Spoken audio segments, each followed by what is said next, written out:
On Christmas morning, we woke up to a perfect ring of footprints circling our cabin. No prints coming toward it, no prints leaving, and the police told us we were lucky nobody opened the door. These are 4 real Christmas horror stories pulled from eyewitness accounts, police reports, and personal testimonies from people who swear this actually happened to them. A woman whose Christmas lights were being rearranged every night by someone mapping her house. A man who started getting gifts from a Santa that somehow knew his private messages and had a key to his apartment. A family who kept an empty chair for their dead grandfather until something else decided to sit in it. And a snowed-in cabin surrounded by impossible footprints. That came back every night, tighter and tighter. If you think Christmas is the safest time of year, watch until the end and then decide if you're still opening the door on Christmas Eve. Story 1. The Wrong Christmas Lights. Story 1. The Wrong Christmas Lights.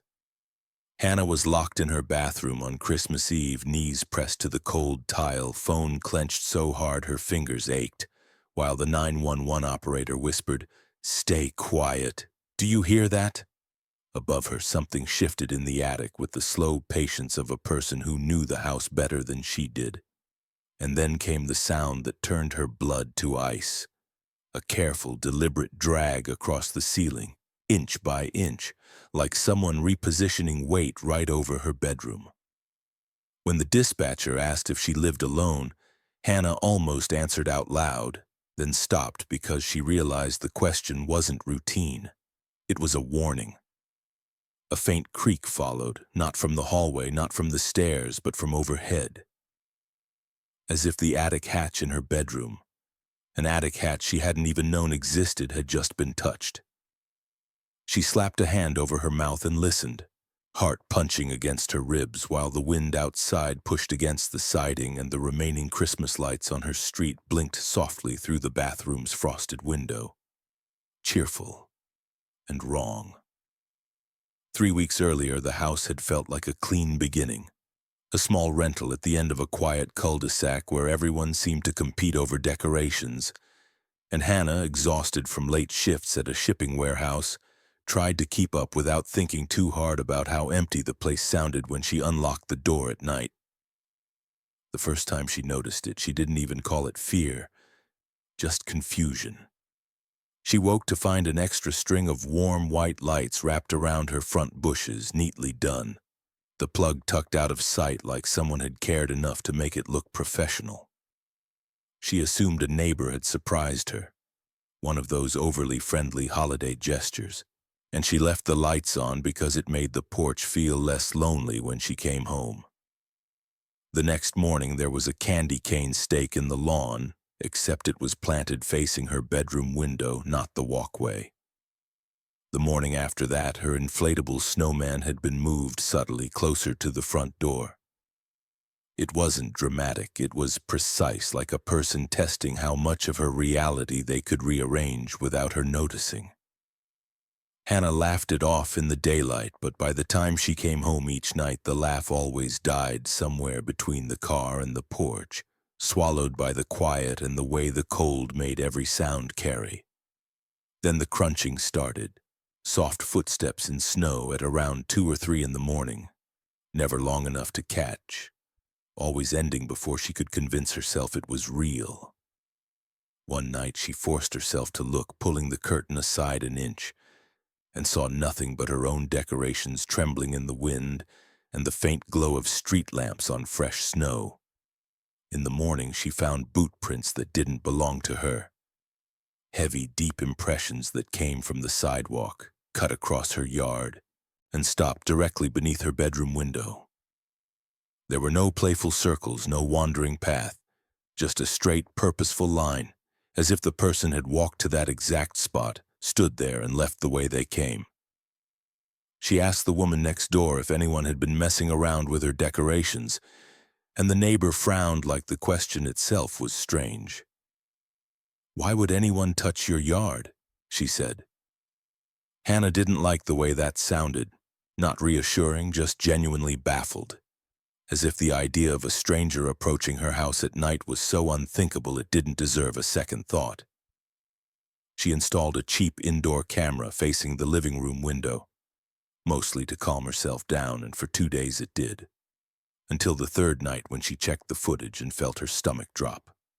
At 2:37 a.m., a tall figure appeared at the edge of frame outside, moving with an ease that suggested he wasn't worried about being seen. He didn't run. He didn't crouch. He walked like he belonged there, head slightly lowered, face hidden by the angle of the porch roof and the shadow of a hood. He didn't look at the window like someone curious. He looked at the house like someone reading it. And then he began to rearrange the lights, unplugging, rerouting, looping the strands with calm hands, until the glow outlined her bedroom window more clearly than before. When he finished, he stepped back and tilted his head, not in admiration but in assessment, as though checking his work against a plan only he could see. Hannah watched the clip again and again, trying to find a moment where he slipped and showed her something human. Panic, haste, a mistake. But the worst part was how careful he was. It wasn't a prank. It was practice. She called the police the next day, and the officer who came by was polite in the way people are when they don't want to scare you but don't quite believe you either. "Probably teenagers," he said, and suggested motion lights and keeping doors locked.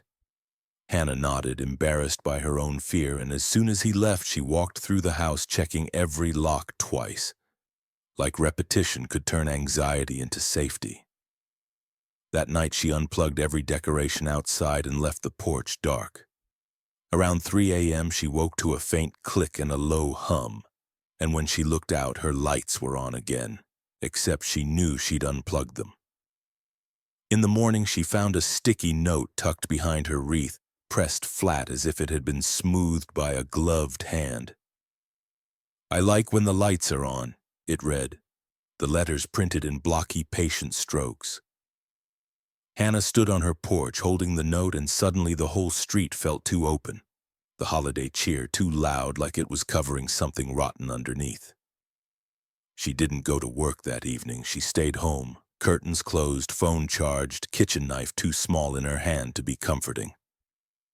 Christmas Eve arrived with a heavy snow that muted the world into a hush.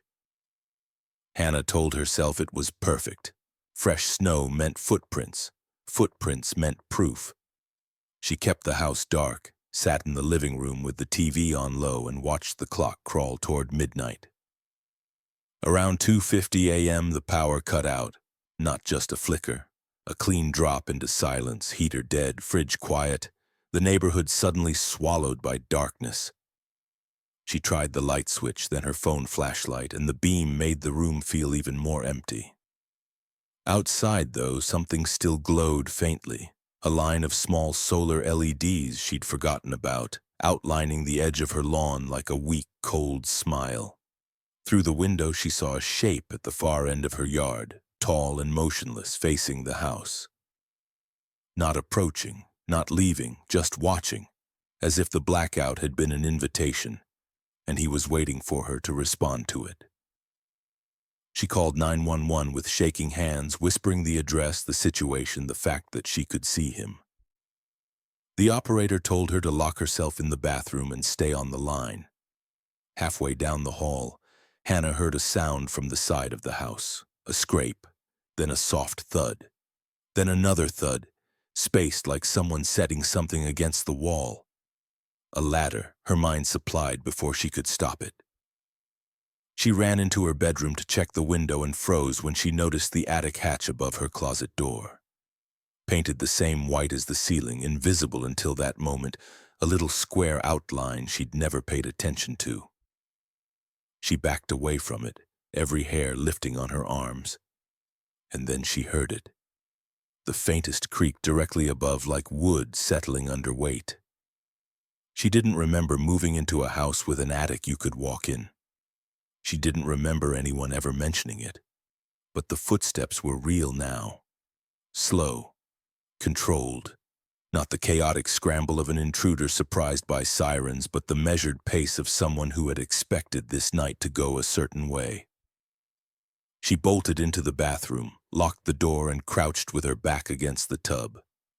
The operator kept talking, but Hannah could barely hear over the sound of something shifting above her bedroom, insulation crunching softly, a person crawling through a space that had been empty when she signed the lease.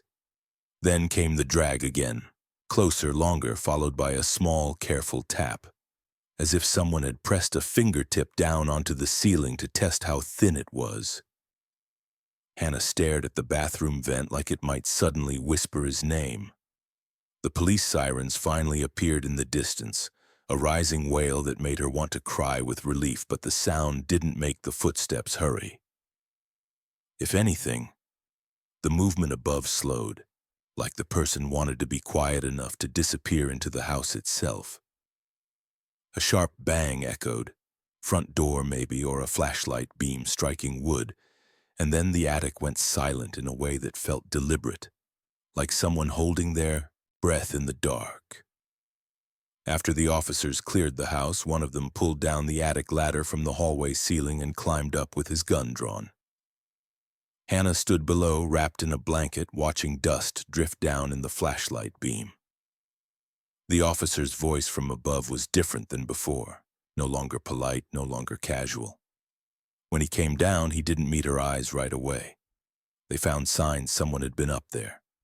A flattened patch in the insulation like a bed, energy bar wrappers, a cheap phone charger plugged into an outlet she didn't know existed, and footprints in the dust leading to a vent above her bedroom.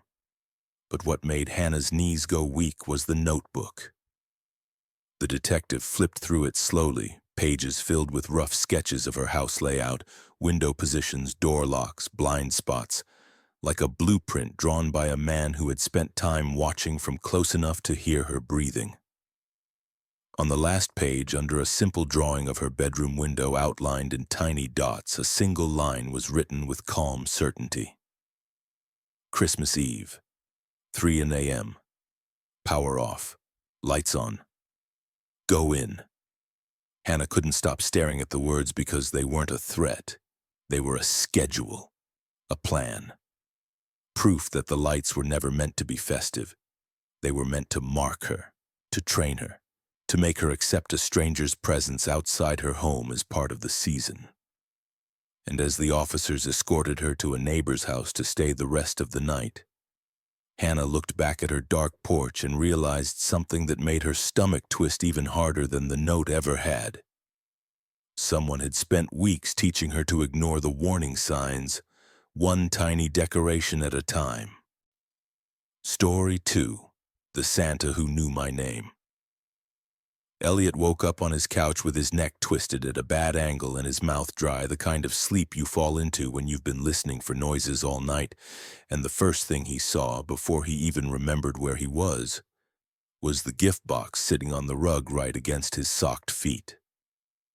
It was wrapped neatly in red paper with a clean fold at every corner, like it had been done on a table with time and care, and for a few long seconds Elliot just stared at it, waiting for his brain to supply an explanation that made sense.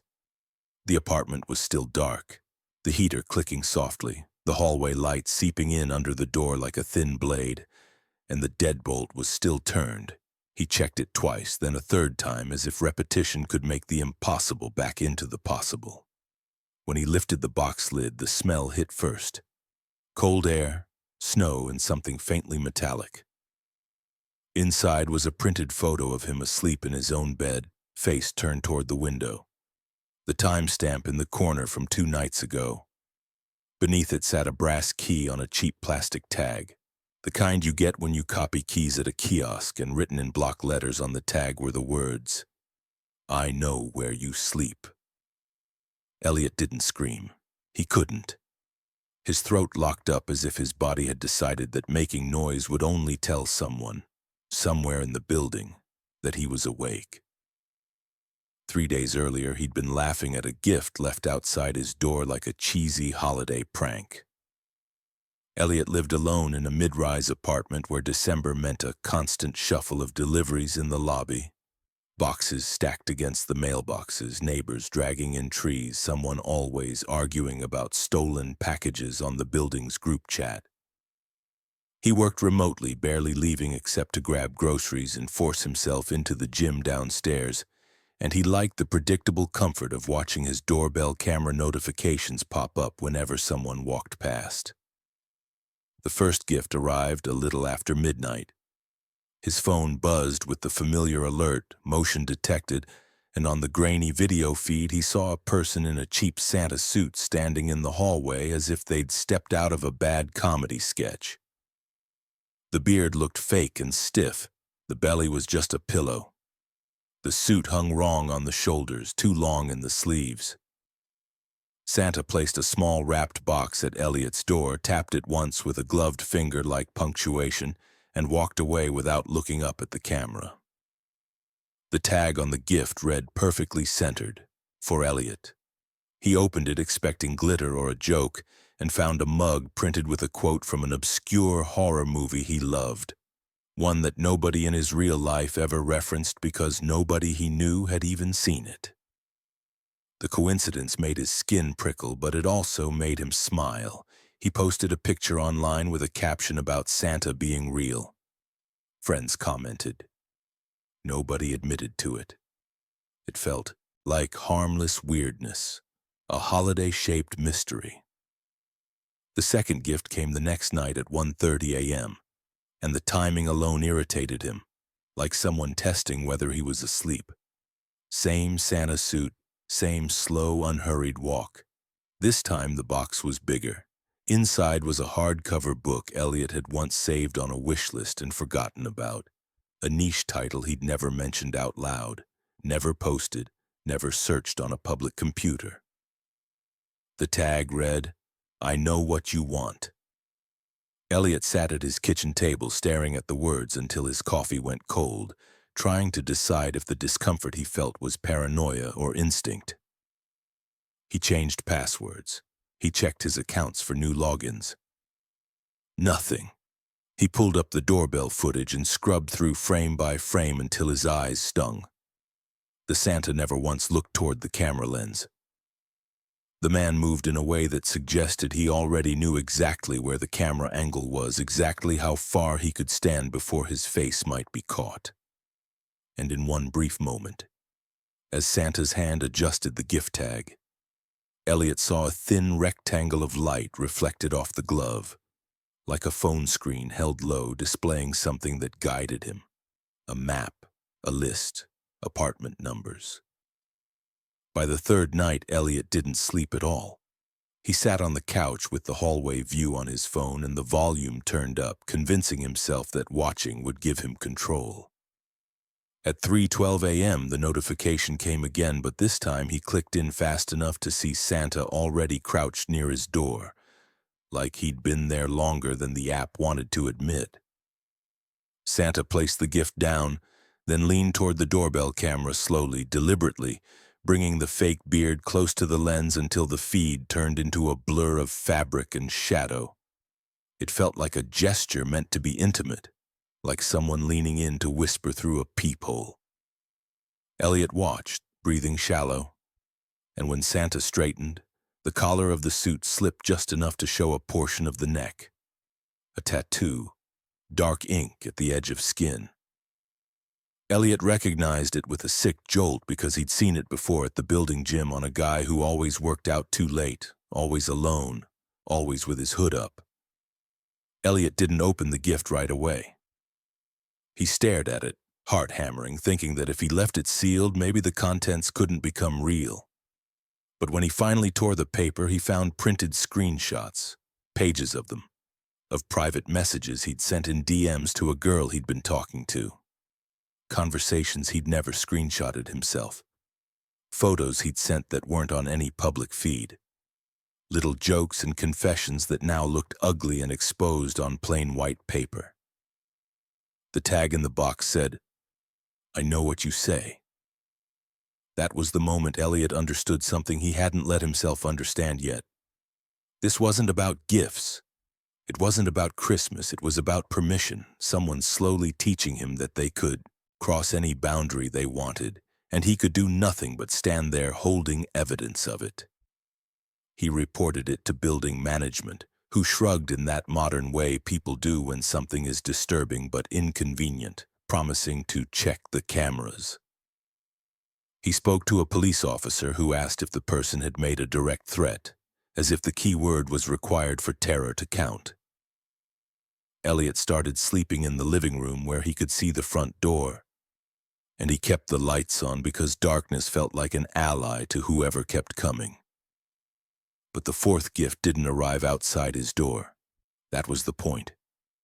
The fourth gift appeared inside. And now, sitting on the rug with that box open in his lap, Elliot realized his doorbell camera hadn't saved him, hadn't even warned him. He pulled up the footage from the night before, hands trembling so hard he missed the timeline slider twice. The feed played normally until 2:59 a.m., when it glitched into a burst of static for a few seconds, just long enough to hide a person standing close to the lens, just long enough to hide a door opening, just long enough to hide a box being placed on his living room floor. When the video returned, the hallway was empty again. No Santa, no movement, nothing. The camera had been blinded, not by the app, but by someone who knew how to make it lie.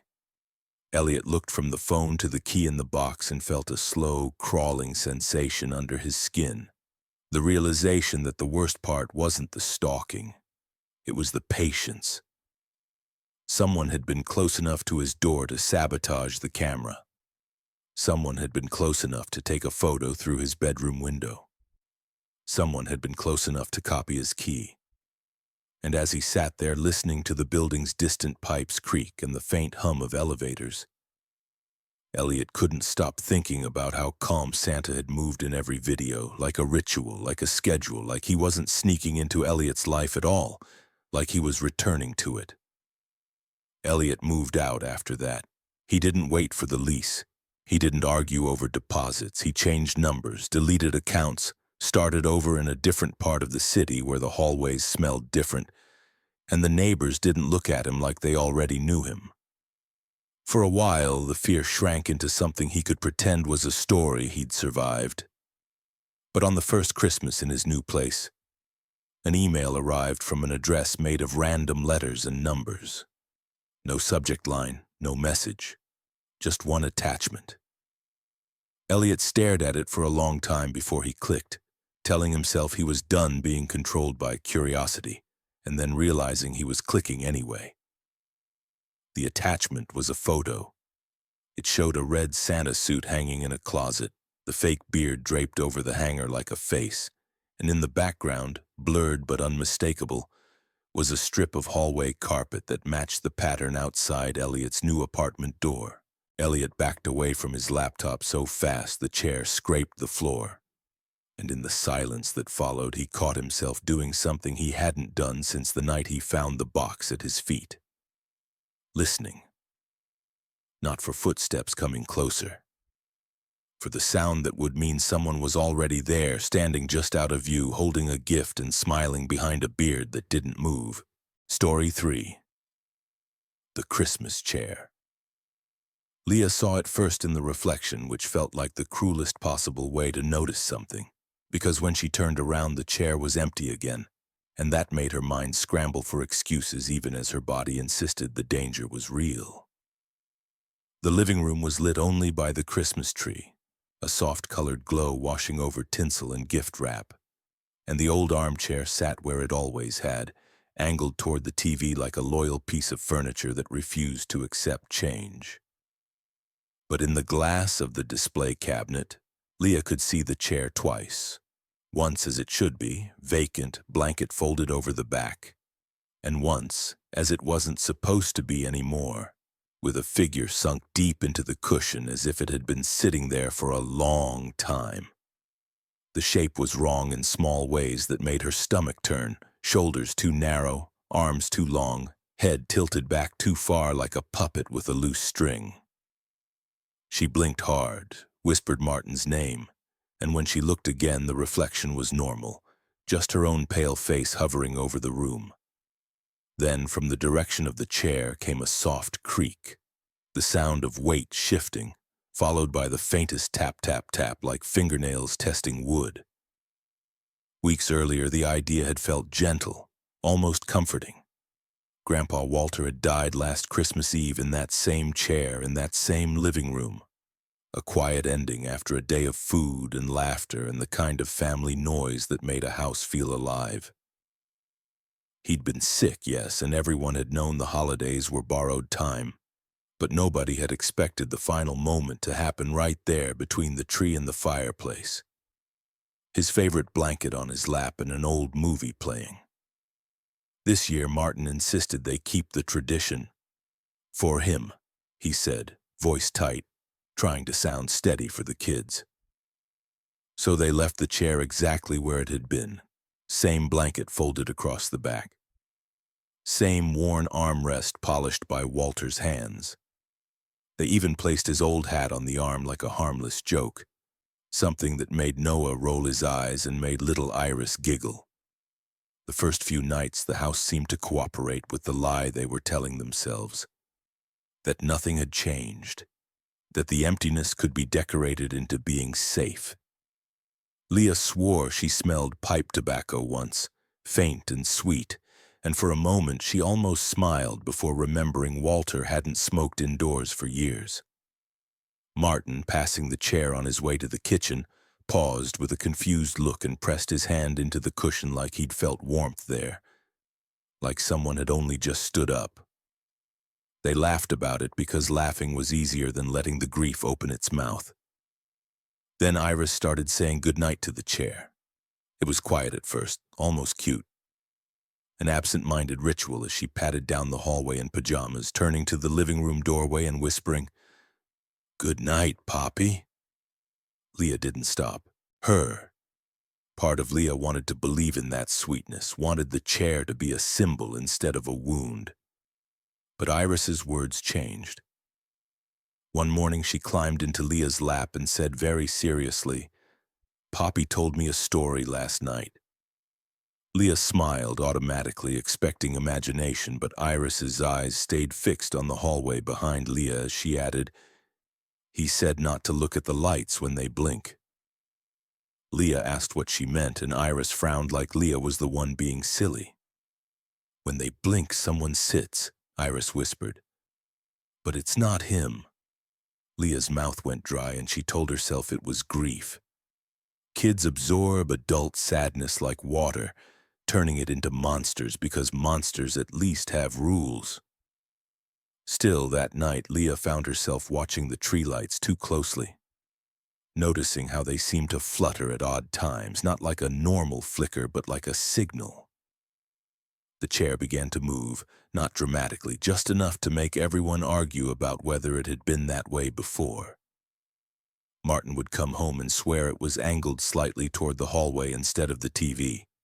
Leah would insist she'd left it facing forward. Noah complained that he felt watched whenever he walked past the living room doorway to go to bed, and Iris stopped saying goodnight. She started hurrying by with her chin tucked to her chest, eyes down, like a child avoiding a dog she no longer trusted. On the third week of December, Leah found the remote control resting neatly on the armchair, centered like it had been placed there on purpose, even though she distinctly remembered leaving it on the couch. She asked Martin if he'd moved it, and he snapped, "No," too quickly, and then stared at the chair with a look that made Leah's heart sink, because she recognized the expression. It was the look of someone trying not to believe their own senses. The night before Christmas Eve, Iris woke up screaming so hard she vomited on her blanket. Leah rushed in, hair tangled, and Iris clung to her with shaking hands. "He sat there," Iris sobbed, pointing down the hallway toward the living room. Poppy sat there, but his face was wrong. He smiled, and his teeth kept going, and his eyes didn't move. Leah tried to calm her, tried to tell her it was a dream, but Iris whispered something else, something she seemed ashamed to say out loud. "He told me to open the door," she breathed. "He said Poppy needs help getting in." Leah's arms tightened around her daughter until Iris squeaked, and Leah looked over Iris's shoulder toward the dark hallway where the tree lights blinked softly, almost as if they were listening. Christmas Eve arrived wrapped in forced normalcy. Warm food, wrapping paper, Martin's brittle jokes, Leah's smile that never reached her eyes. They set Walter's hat on the chair again because removing it felt like admitting fear, and fear felt like an insult to the dead. During dinner, a creak sounded from the living room, deep and slow, the unmistakable groan of that old chair taking weight. Every fork paused mid-air. Noah's face went pale. Iris slid under the table and pressed her palms against her ears. The doorway to the living room was visible from the dining table, and for a moment Leah swore she could see the hat's brim rise just barely over the chair's back as if someone had sat down, compressing the cushion. Martin stood so fast his chair scraped. He walked into the living room with the stiffness of a man trying to look brave for his family, and Leah followed, hating herself for going, hating herself more for not stopping him. The chair was empty. The hat lay on the floor in front of it as if it had fallen from a hand. The blanket was indented, fresh, heavy, like a person had stood up seconds ago. Martin lifted the hat with trembling fingers, and that's when Leah noticed the floor. Deep gouges carved into the wood just in front of the chair legs. Old scars that should have been obvious long ago, like something had been dragged back and forth over the same spot again and again, slowly wearing the house down. "That wasn't there," Leah whispered, and Martin didn't answer. The TV clicked on by itself behind them, a black and white movie flickering to life, the exact one Walter used to watch every Christmas. And the volume rose in a steady crawl, as if invisible fingers were turning the knob. Leah reached for the remote that was supposedly on the coffee table and found it on the chair's arm, perfectly placed, like an offering. When she grabbed it, the batteries popped out and rolled across the floor in two separate directions as if something had flicked them away. Then the tree lights blinked, once, twice, sharper than before, and Leah felt the air change. The way a room feels when someone steps into it behind you. Noah made a sound that wasn't quite a sob and pointed toward the cabinet glass. Leah's eyes moved on their own, unwilling, and there it was again in the reflection. The figure seated in the chair. Grandpa Walter's hat perched on its head at an angle that was almost mocking. The blanket tucked over its lap like it understood the ritual better than they did. But now, in the reflection, the thing's head lifted slowly, impossibly, until it was staring directly at Leah through the glass. And Leah realized the worst truth of all, that it didn't need the reflection to see her. It was using the reflection to show her that it could choose what parts of itself were real. The Christmas lights on the tree stuttered, casting the room into a heartbeat rhythm of color and dark, and in one of those flickers, Leah saw it not in the glass but in the chair itself, fully present, fully wrong. Long arms rested on the armrests with too much length, fingers curled as if savoring the feeling of being allowed in. The face was Walter's in the broad strokes, nose, cheeks, the familiar outline. But the details were wrong, stretched, smoothed, like a mask pulled too tight. Its smile widened without changing expression, teeth bright and too many, and its eyes stayed fixed, unblinking on the hallway leading to the kids' rooms. Iris screamed from the dining room doorway, a raw animal sound, and the figure's head tilted just slightly as if it had heard a bell. Martin lunged forward on instinct, and as he moved, the lights blinked again, dark, then light.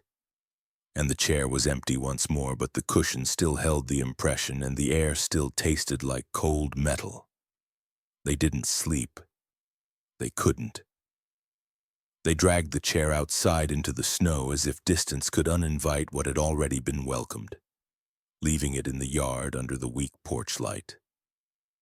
Walter's hat tossed beside it like a piece of costume they refused to play with anymore. Leah sat on the couch holding Iris. Martin kept pacing with his jaw clenched, and Noah stared at the hallway like he expected it to grow teeth. Near 3 a.m., when the house was at its quietest, they heard the scrape, slow, steady, coming from the living room floorboards. It wasn't loud. It didn't need to be. It sounded like wood sliding over wood, patient and sure, as if whatever had been sitting in that chair all along knew the shape of the house better than any of them. Martin grabbed the flashlight and swung it toward the living room, and the beam landed on the chair, back in its place, back by the tree. Angled not toward the TV anymore, but toward the kids' hallway, perfectly aligned like it had been measured. Walter's hat sat on the armrest again, brim facing forward as if someone had just set it down with care.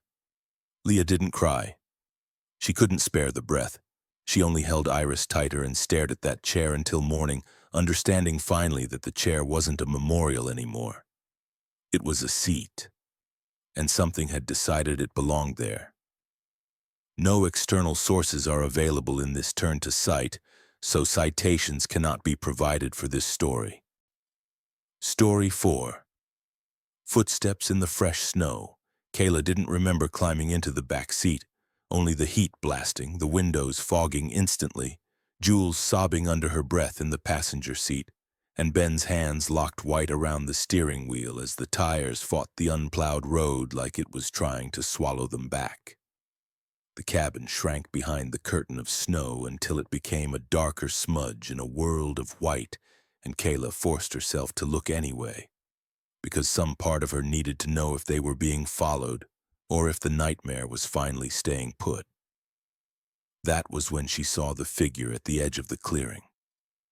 Too tall, too thin, standing perfectly still where the trees began, facing the road as if it had been waiting for them to leave. There were no headlights behind it, no vehicle, no movement, just a vertical shadow that didn't sway in the wind. In the mirror, it looked almost unreal, like a cutout pressed against the storm, and the worst detail was the ground beneath it. Fresh snow, untouched, no visible trail leading to where it stood, as if it had simply appeared. Kayla's mouth opened, but no sound came out. Jules turned, saw it, and let out a broken noise like her throat had snapped. Ben didn't look. He just drove harder, as if acknowledging it would invite it closer, and Marcos kept repeating, "Don't stop, don't stop, don't stop," like a prayer said by someone who didn't believe in anything anymore. 2 nights earlier, the trip had been a joke. A cozy Christmas getaway, Jules had called it, holding up her phone to show the listing. A rustic off-grid cabin, fireplace, big windows, surrounded by pine trees and snow. The kind of place influencers pretended they discovered. The kind of place that looked safe because it looked pretty. They arrived just before dark with bags of groceries, cheap wine, and too much confidence, laughing at how far the last gas station had been, how quickly their signal disappeared, how the road narrowed until it felt like it belonged to the forest instead of them.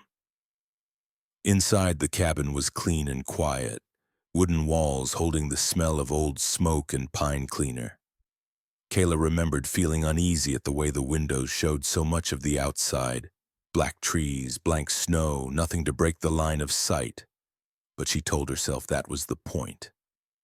Cozy isolation, safe isolation. Like those two things were the same. The first night passed with forced cheer. Card games, the crackle of fire, jokes about horror movies where people rent cabins and die because they ignore obvious signs. They locked the doors because that's what you do in an unfamiliar place, and Ben even pushed the deadbolt hard like it mattered. The wind rose after midnight, rattling the eaves, making the cabin settle and pop. Kayla woke once. Sure, she'd heard a crunch outside, but when she listened, there was only the storm. In the morning, Christmas morning, she was the first up. She walked to the big front window with her mug of coffee, half asleep, ready to see the fresh snow and feel that soft holiday peace you only get when the world looks muted. What she saw made the mug slip in her fingers. A ring of footprints circled the cabin, perfectly curved, evenly spaced, deep impressions carved into the snow about 10 feet from the walls. The snow everywhere else was pristine. No track approached the ring, no track left it, just a closed loop like someone had walked around them all night, again and again, careful to keep the circle clean. They all went outside, bundled and blinking, the cold snapping them awake. The footprints weren't playful. They were heavy. One person, big boots, consistent stride. At one point, near Kayla's bedroom window, the prints sank deeper, as if the person had stopped there and stood for a while. Jules found another deep spot near the bathroom window and went pale because she'd showered late the night before, steam fogging the glass. Marcos traced the curve with his eyes and said something that made Kayla's stomach twist. "It's not random, it's even, like he measured it." Ben tried to laugh, tried to say it was probably the property owner checking something, but his voice kept catching. Kayla walked a few steps away from the cabin to look for the start of the tracks, to find logic. And the more she searched, the more wrong it became. Nothing. No wandering prints from the tree line, no disturbance in the snow where someone would have stepped off the path. It was as if the circle had been stamped into the world by a hand that didn't have to travel. They debated leaving, but the storm thickened through the day until the sky was a white lid and the trees disappeared behind it. Their cars were already half buried, the road barely visible. Signal flickered in and out like a dying heartbeat. Kayla tried to send her mom a photo of the footprints and watched the message fail again and again. By afternoon, they noticed more details, faint disturbances leading from the windows toward the circle, little test steps that went out and back as if someone had approached each pane, lingered, then returned to the ring to keep it perfect. Kayla kept thinking about that word, perfect, and how nothing human stays perfect in fresh snow unless someone is obsessively careful. That night, they stacked chairs against the back door and shoved the couch toward the front, laughing too loudly as if volume could replace courage. They stayed in the living room, refusing to split up, the fire their only warmth. The storm's howl rising and falling like an animal circling in the dark. At 2 a.m., the crunching began again. Slow footsteps, deliberate, not hurried by wind or cold, moving around the cabin with a steady rhythm. Kayla's body tightened as if every muscle was preparing to run, but there was nowhere to go. The footsteps made one full circle, then another, closer this time, right along the walls, so close the sound seemed to travel through the logs. Sometimes it paused beside a window, and Kayla swore she heard a faint scrape against the glass, like a fingernail, like someone drawing a line. Ben killed the lights and the room fell into firelit shadow. In that dim orange glow, every face looked terrified and unfamiliar, like they'd aged 10 years in a week. The steps stopped suddenly, cutting off mid-stride, and the silence that followed was worse than the sound, because it felt like listening, like waiting. 10 minutes passed. Nobody breathed normally. Then came a single bang on the back door, hard enough to rattle the stacked chairs. Jules whimpered.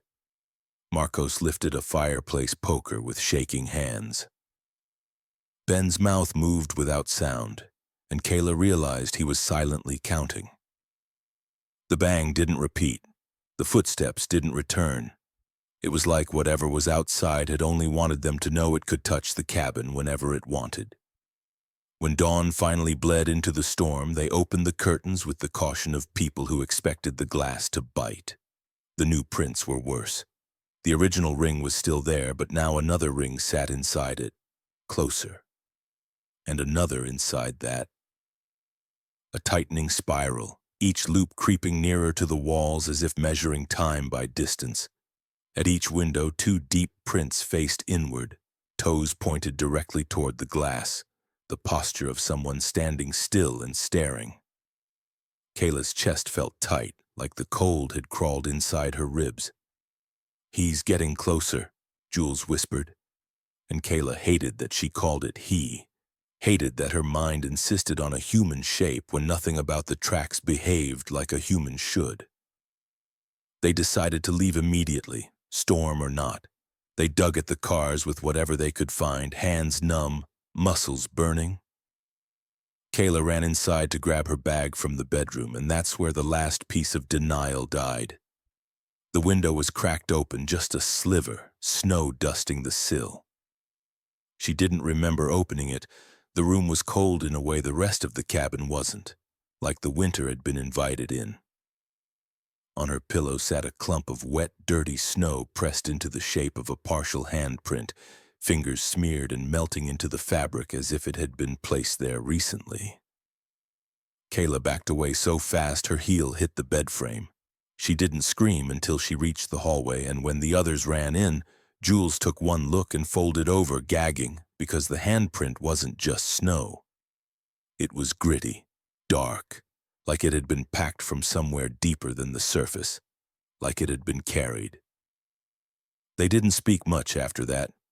They stuffed what they could into bags, left food behind, left gifts behind, left the idea of a holiday behind, and piled into the car as the storm slapped the windows with icy fists.